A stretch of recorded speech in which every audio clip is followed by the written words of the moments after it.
Hey there everyone, Afrodo Reviews here, and I help you decide, is that book worth reading over second breakfast?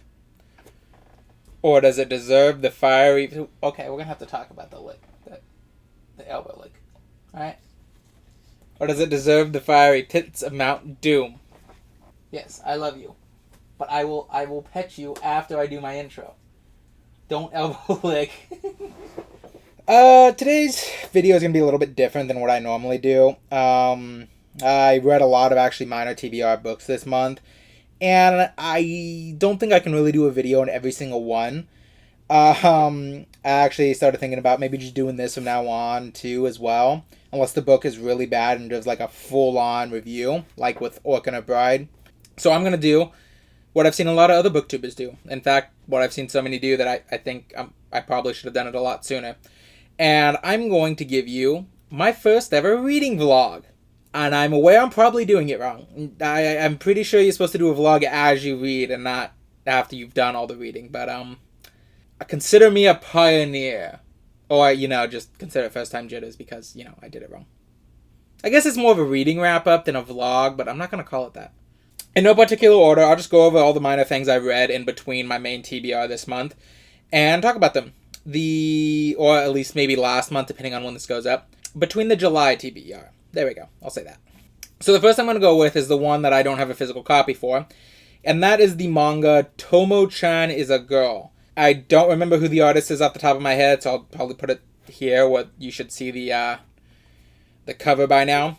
And I actually found this book while I was scrolling around online, and I saw a meme referencing it. Well, technically books, because I binge read the series in like 2 days. And I gotta admit, this one kind of surprised me. I went into it expecting, some comedy, but sort of that cultural difference comedy. The kind of stuff that, occasionally funny. A lot of the humor was gonna be more perverted, I think the actual term for it in manga is ecchi. Because it looked like one of the running jokes was how big a couple of the assets of the girls were.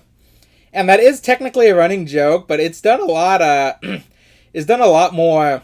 It's not as overwhelming as it normally is when that is a joke. There are a couple times here and there where I was like, okay, maybe something different. But overall, I actually found this a very good book. It's basically a romantic comedy based around the idea that this girl named Tomo is in love with her best friend Junichi. But the problem with their relationship is, for the first 5 or 6 years they knew each other, Junichi thought she was a boy. And it's only recently, I think it was like 2-3 years ago, depending from the context of the story. But it's only recently that Junichi has been aware that she's a girl. But since their relationship was so locked into place as it was, it seems like he has a very hard time treating her like a girl despite all of her efforts. And so basically the story follows a more slice of life format as Tomo does her best to get Junichi to accept her as a girl and want to date her, while Junichi is very quickly revealed to be he's aware of that. He's just afraid of ruining his friendship with her. But it was actually really funny. It was kind of actually sweet at several points. I liked almost every character. Like, at most, there was one character who I can say I was mostly just indifferent to. And that's Junichi's male friend. I'm so indifferent to him, I legitimately cannot think of his name right now. But yeah, I will say that despite the fact that I really like it, there were like 2 things that really got on me. One is a character. Well, actually, it's mostly around one character, but it's for 2 different reasons. One is the character of Carol, a half Japanese, half English girl. I believe that's what it was, who sort of joins the friend group a little before or at halfway point in the series. Now, Carol by herself is a great character. She's a source of a lot of comedy, and she's a great character in a vacuum. However, a lot of the story details around her character is ultimately where I started to cringe away from a little. Um, because Carol's big romance plot throughout the book is she's in love with her cousin. And, okay, so I tried to approach that more as a, maybe there's a cultural translation I'm not quite getting that I thought that's not translating well maybe to English. Like, I've heard branch families of certain families are considered family, but they are not always biologically related. But still, I've made it no secret before that incest is a very, ugh, it's a very cringe topic for me. I cannot accept it. It just gets under my skin, and I have a hard time accepting what the book's talking about when it's involving that. But yeah, so I'm hoping that's just something lost in translation. But and I'll give it the credit that once it completes, as in the two declare their love for each other, that the romance between the Carol and her cousin are sort of just, it's so background it might not as well have even happened. There was also Carol's mother, which the book treats it like it's comedy, but it's very disturbing because her mother's 13 years old when she gave birth to Carol. It's brought up, and one of the characters is even like, "You were what?" But that's another point altogether. The only other thing I would say is I would probably not like the whole cousin subplot, even if he wasn't the cousin, because there is no way that this author did not purposely make Carol and the other female side character, Tomo's best friend, Misuni, there is a lot of hints. There's a lot of ship teasing between them. And there's no way it was an accident.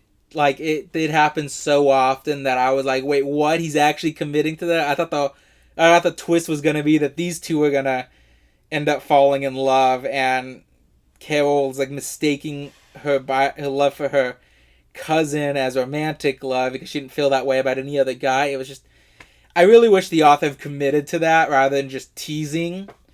But I guess again, cultural differences. I don't know what went on behind the scenes there, but trust me, if you read this book, you know exactly what I'm talking about. There's no way that the author did any of that teasing by accident. So all in all, I'll give this series an 8 out of 10.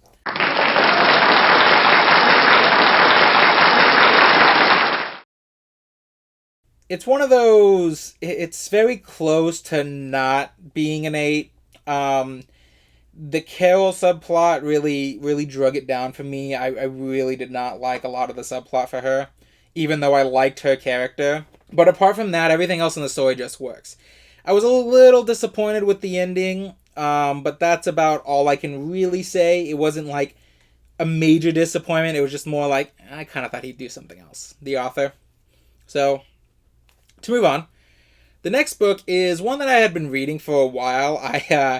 It's not through any intention of mine to spread it out over a couple months like I did, but I set it down and then I put it in a place where I just kind of forgot it was there for a little bit. Not that I was reading it, I occasionally remember, hey, where'd I put that book? And then I eventually found it, and then that book is The Fox Woman by Kij Johnson. I believe that's how you say the name. I don't actually know if it's like he or Kip or whatever. Point is, this is a story about what I believe is supposed to be the Kitsune myth. The author's note in the very back says it's basically a traditional fairy tale set in the Bichu province in the late 9th century. An excellent translation of the original can be found in Japanese Tales, edited and translated by Royal Tyler for the Pantheon Fairy Tale and Folklore Library. So I'm guessing this is sort of like a retelling of the myth, of the Kitsune myth. And honestly, it's a very good book. It mostly follows the Kitsune, who is a young fox who really wants to become human, as well as the two human characters, Yoshi Fuji and his wife, Shikujo. I am probably butchering these pronunciations, so I really apologize. But basically, it's kind of an exploration into what it really means to be human what we want and what society forces us to be and who we want to be, and all things considered. There are a couple things. It was a really good read. I could just sit here and praise the book. I don't have very many criticisms. I think the one criticism I have is there's one character that I really wish we had gotten to know more of their backstory before they were killed off. The story keeps hinting that there's deeper things to her, but it never gets around to revealing it. It just sort of hints at it. But overall, it's just a very good story. I can't speak, in terms of cultural anything. I'm not Japanese. I watch a lot of anime. That doesn't make me a cultural expert. So, but I will say that this was a very interesting read, and I really recommend it if you're looking for anything that's based on Japanese fairy tale. It's one of the few books that I think uses the R-rated scenes that I talk about. You know how I've talked about that R-rated adult scenes tend to just be a skip for me because they rarely do anything for the book other than to proclaim, look, I'm adult. I have an R-rated scene in here. This time this is actually one of those examples where I point, this is kind of what you should do it for. Because it's really used at first, at least. It kind of overdoes it a little bit near the end. But it's used to separate the differences between what it means to be a fox and what it means to be a human at one point. So, yeah. Overall, I'd give this book a 9 out of 10.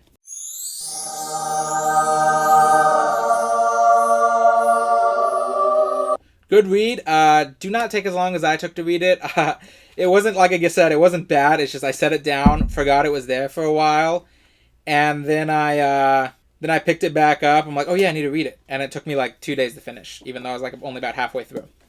So it's a good read. Don't take the speed I read it at any. The third book I'm talking about, not necessarily the third book I read. I think of this TBR, this is the second book I read and finished. But that'll be the most modern of my reads, probably in general. And that would be Yellowface by R.F. Kuang. I'm going to apologize now. But this is a really good book. You've probably seen a lot of YouTubers talk about this already, and for good reason. It's basically a story where a young author who hasn't had much luck in the publishing industry steals a manuscript from her best friend. Steals a manuscript from someone she considers an acquaintance after that acquaintance dies and choking to death. So she steals the manuscript after it was revealed to her so she can publish it as her own.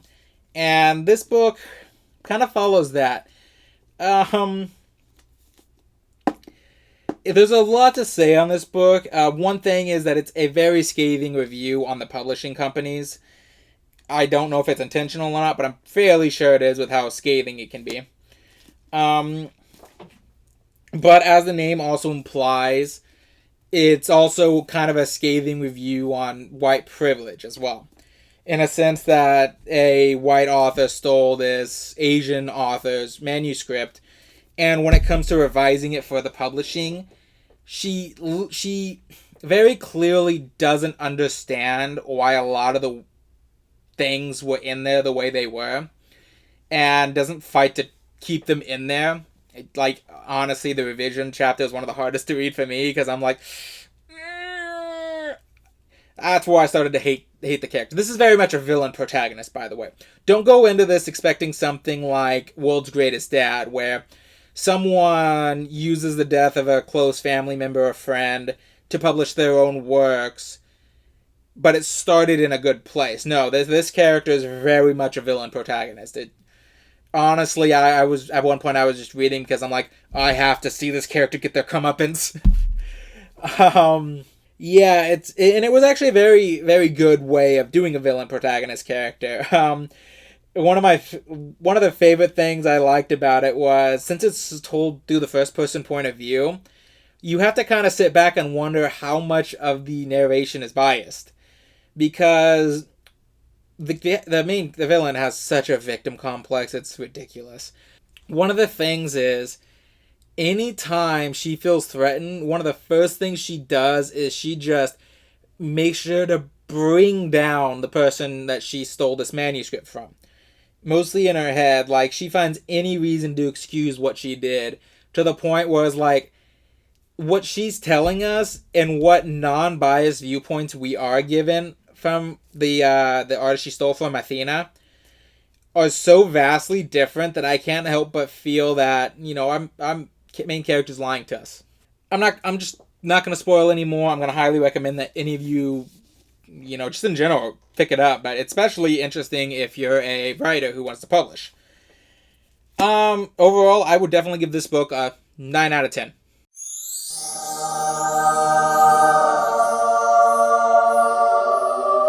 And now the final book. Now the final book of what I read in the minor TBR is also probably the worst of the bunch. And that would be Wardens of Eternity by Courtney Moulton. Now I picked this book up because it sounded like a Percy Jackson book, but with Egyptian mythology as opposed to, Greek mythology. Before Rick Riordan wrote his own Egyptian mythology version. And, I picked it up and I'm like, oh, that sounds great. This looks fun. And in concept, it's great. In execution, it is basically every YA novel you've ever read before and done badly.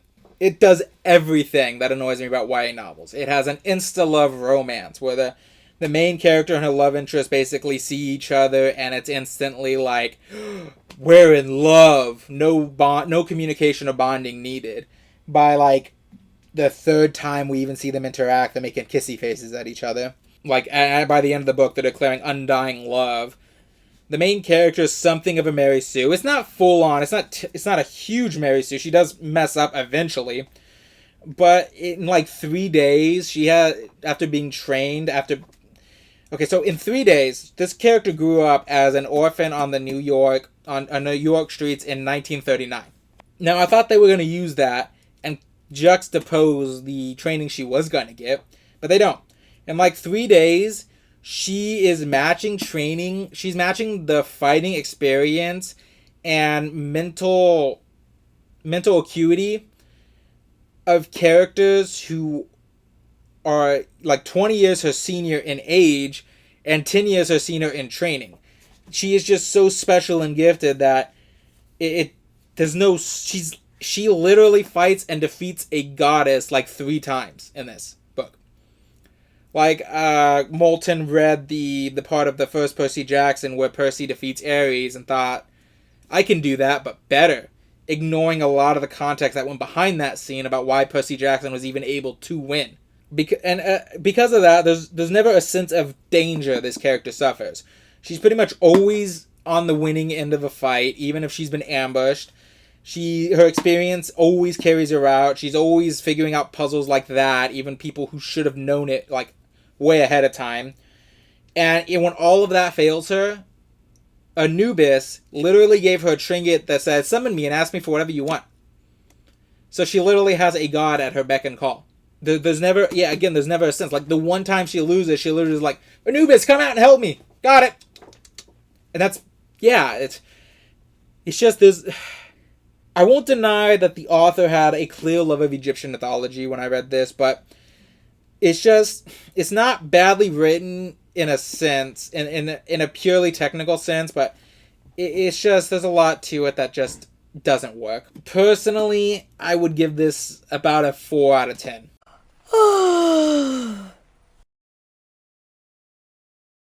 And, of course, because I have such a hard time, it would be okay, I think, if it was your first ever YA novel. But if you had read any other YA novel before this, it isn't worth the read. And I think because of that reason, I probably am also going to toss it into Mount Doom. Like, just to be clear, this isn't terrible. But I really am not sure who I'd recommend this for, except for first-time readers of YA novels. So, good in concept, bad in execution. And with that being said, I think that's all I read on my minor TBR. This totally is a vlog and not a wrap-up. Is basically over now. So, hey, don't you bloop at me. I'm almost done. So with that being said, I just want to say, see you later, everyone. Remember, with every book comes an adventure, and every adventure is worth having, even the bad ones.